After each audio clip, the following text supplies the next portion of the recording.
இயேசுவின் நாமத்தினாலே இந்த மதிய வேளையிலே உங்களை அன்போடு விட வாழ்த்துகிறேன்.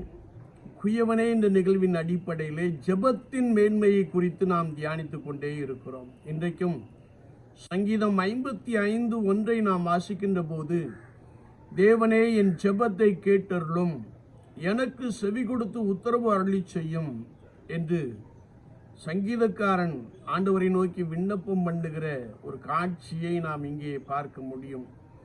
ஏன் சங்கீதக்காரன் ஆண்டவரை நோக்கி என் ஜெபத்தை கேட்டருளும் என்று சொல்லுகிறாரே என்றால், சத்துருவின் கூக்குரல் பெரிதாயிருக்கிறது, துன்மார்க்கன் எனக்கு இடுக்கண் செய்கிறார்கள், என் மீது குரோதம் கொண்டு என்னை பகைக்கிறார்கள், என் இருதயம் எனக்குள் வியாகுலப்படுகிறது, பயமும் நடுக்கமும் என்னை பிடித்தது, அருக்களிப்பு என்னை மூடிற்று, கொடுமையையும் சண்டையையும் நகரத்திலே கண்டேன், அக்கிரமும் வாதையும் நகரத்தின் நடுவில் இருக்கிறது, கேடுபாடுகள் அதன் நடுவில் இருக்கிறது, கொடுமையும் கபடும் அதன் வீதியை விட்டு விலகவில்லை, என்னோட கூட இருக்கிறவன் என்னை நிந்திக்கிறான், தேவனே என் ஜெபத்தை கேட்டருளும் என்று சொல்லுகிற ஒரு வார்த்தையை நாம் வாசிக்க முடியும்.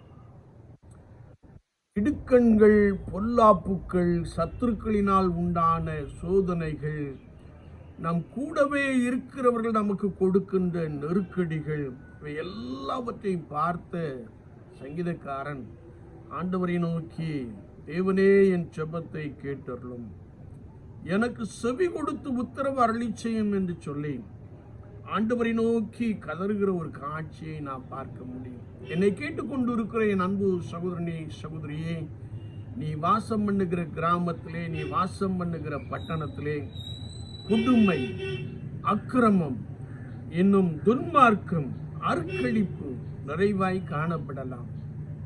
ஏன், உன் வீட்டாரே உனக்கு சத்துருவாய் எழுந்திருக்கலாம், அல்லது உன் பிள்ளைகள் உன்னை நிந்திக்கலாம். ஆனால் இவைகள் எல்லாவற்றின் மத்தியிலும் நீ ஆண்டவரை நோக்கி கூப்பிடுகின்ற பொழுது, கர்த்தராகிய இயேசு கிறிஸ்துவை நோக்கி கூப்பிடுகின்ற பொழுது, அவர் உன் வியாகுலத்தை, உன் சஞ்சலத்தை, உன் போராட்டத்தை உன்னை விட்டு நீக்கி உனக்கு மகிழ்ச்சியும் சமாதானத்தையும் நிறைவாய் கொடுக்க போதுமானவராக இருக்கிறார். இந்த தேவன் என்னென்னைக்கும் உள்ள சதாகாலமும் நம்முடைய தேவனாக இருக்கிறார். எனவே விசுவாச வாழ்க்கையிலே ஆண்டவரை மாத்திரம் நோக்கி பாருங்கள். அவர் உங்களுக்குள்ளான நெருக்கத்திலிருந்து உங்களை விடுவித்து உங்களை பலமாய் நிறுத்த போதுமானவராக இருக்கிறார். கர்த்தரை நம்பி கர்த்தரை சார்ந்து வாழுங்கள். அவர் உங்கள் நடுவிலே பெரியவராக இருக்கிறார். ஆமென், ஆமென்.